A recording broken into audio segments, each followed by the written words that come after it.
Hi, my name is David Boje, and I want to talk to you about liquid modernity and my own spiritual practices and what I think can be done about it.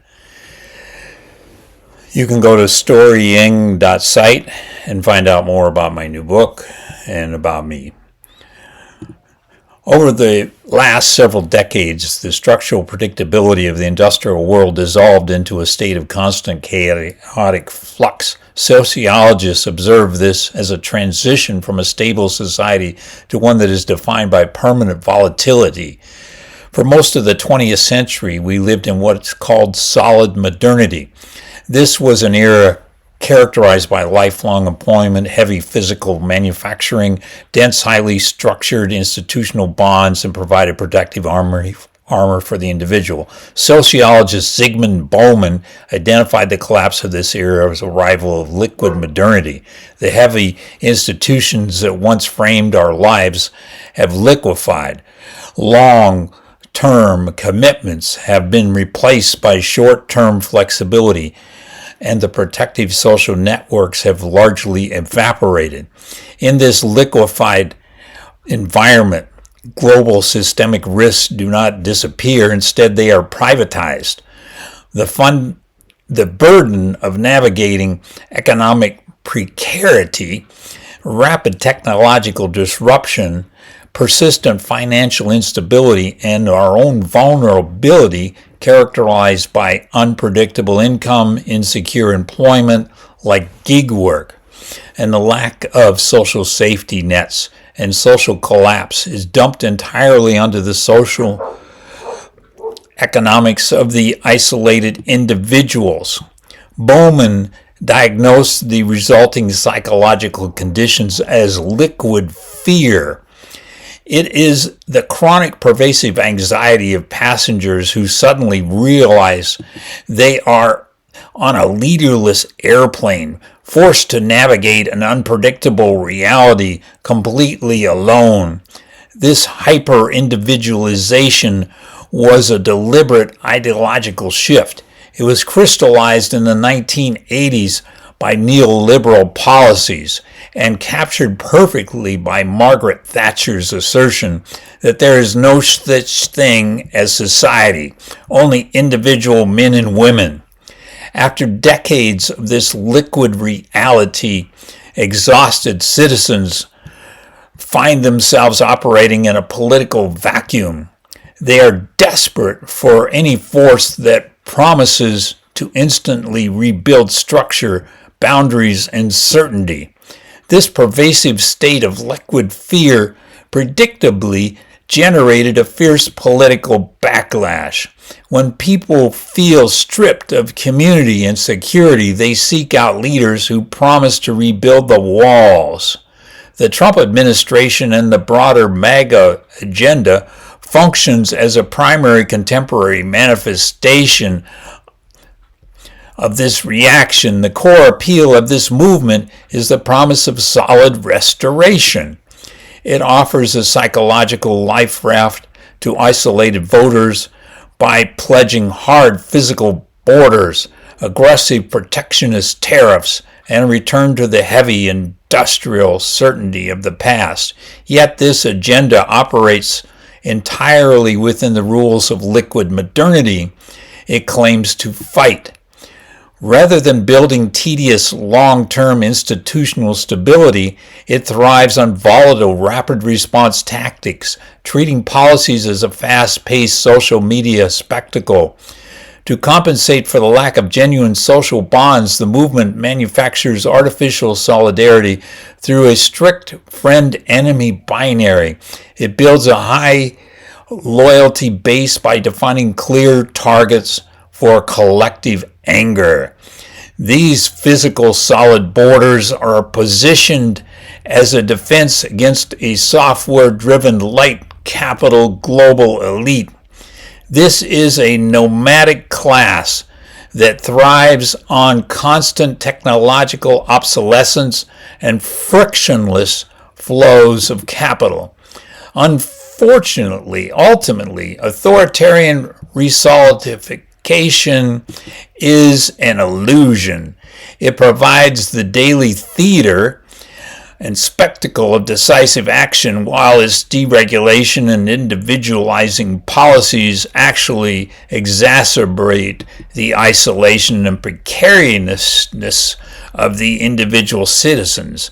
I am David Michael Boje, and I argue that surviving this interruptum requires a genuine resolidification of human bonds, not the construction of exclusive walls or artificial political enemies.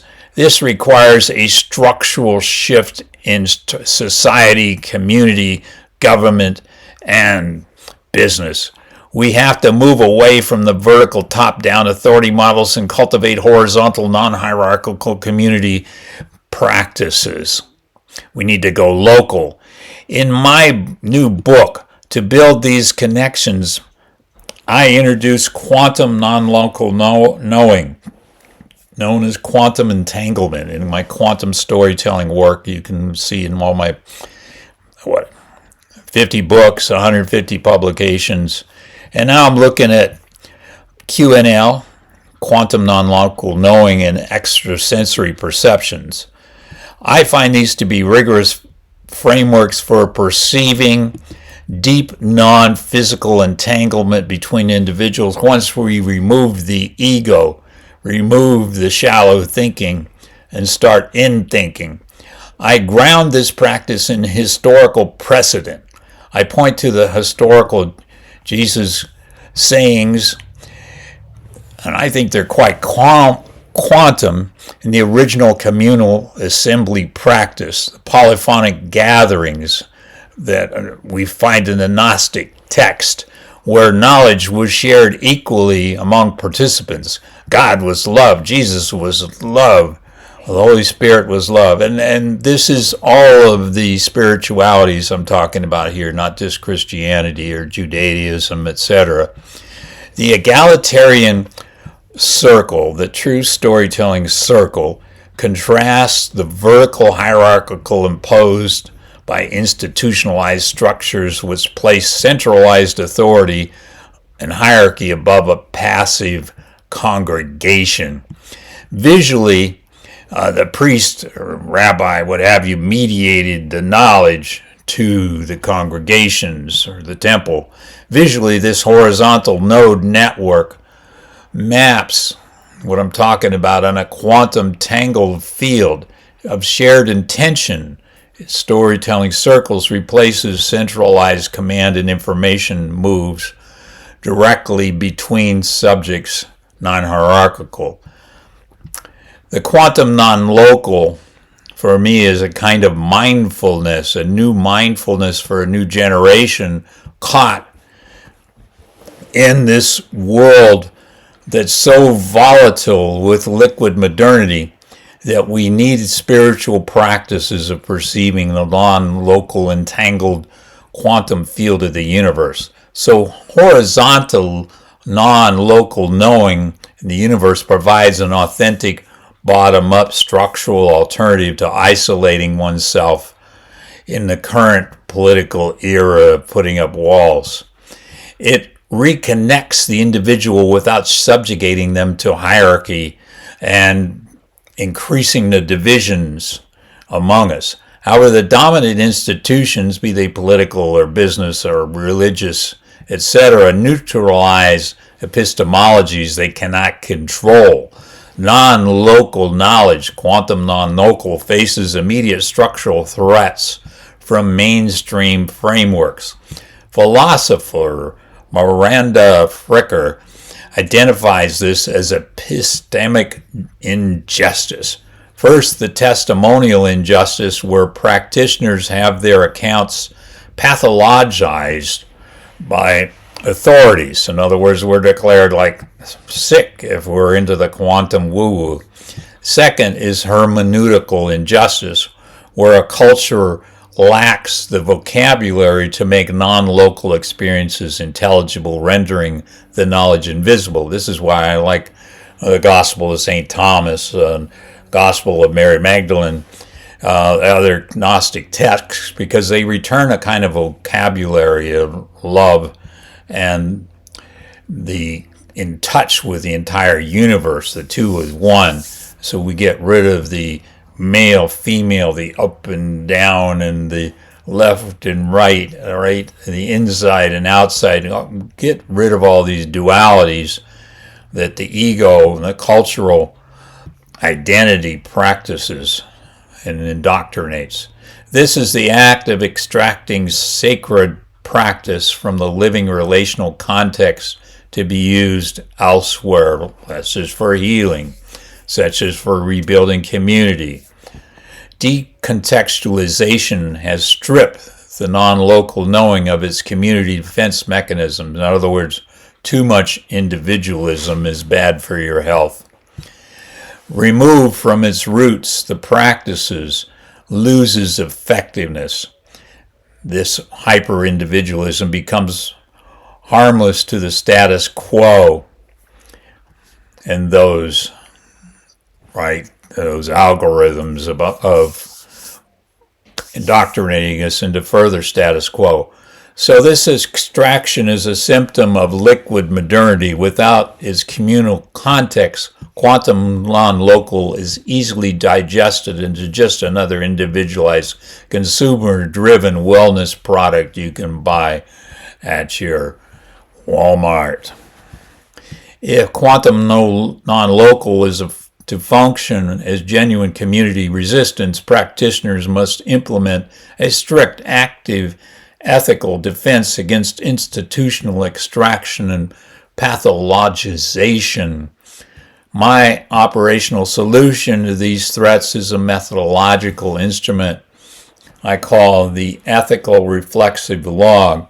Reflexive is the seventh principle of true storytelling, by the way, in the book with Jens Larsen and Lena Brun.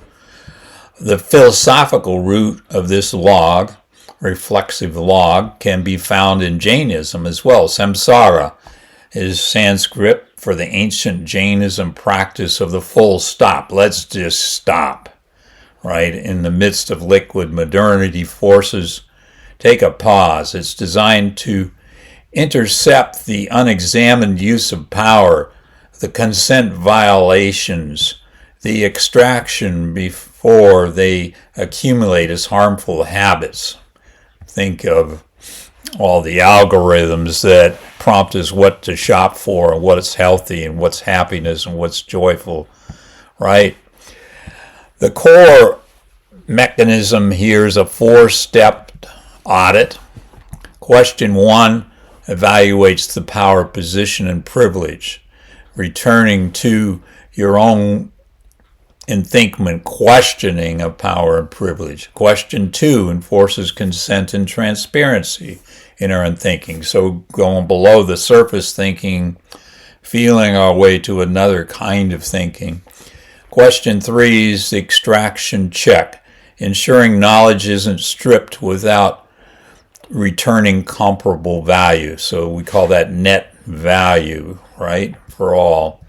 Question 4 governs cultural protocol. We need cultural protocol. It requires practitioners to acknowledge origins and respect strict boundaries set by source traditions, such as indigenous ways of knowing not being appropriate and colonized by Western ways of knowing. It also talks about the monetization of practices, such as happened over and over again. And it's right that a person get a fair wage for what they do, but when they're holding people hostage for a high income or high fees for spiritual activations, that's a moral problem.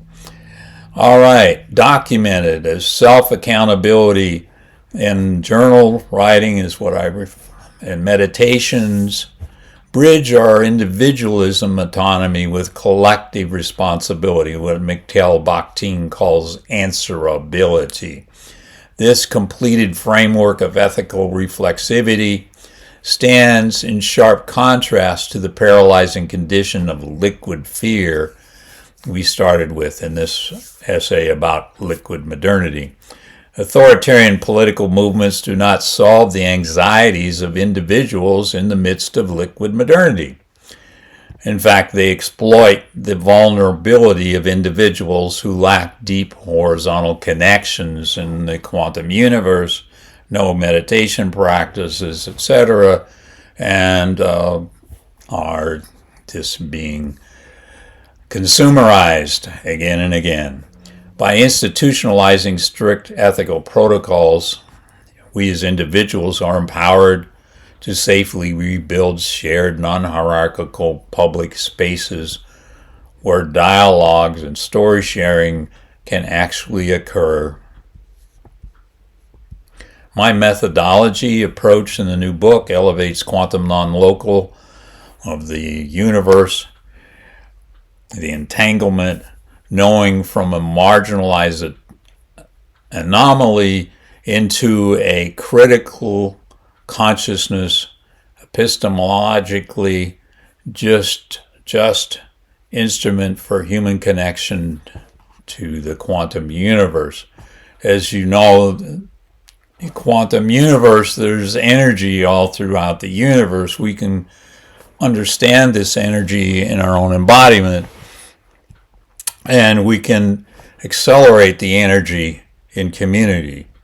Surviving the interregnum of quantum modernity requires rejecting the spectacle of walls, divisions, the empty chair at the table of the families who cannot find agreement or ways to talk to one another, and no language to do it effectively other than to blame and shame and ostracize. It requires engaging in the hard ethical work of genuine human entanglement in the quantum entangled world. Thank you very much. Again, to go to storying.site for more, and go to enthinkment.com, enthinkment.com, to come to our monthly sessions. They are free. Thank you very, very much. Please give us a subscribe, a like. That helps us spread the word. Put your comment in. Agree, disagree. That's your right.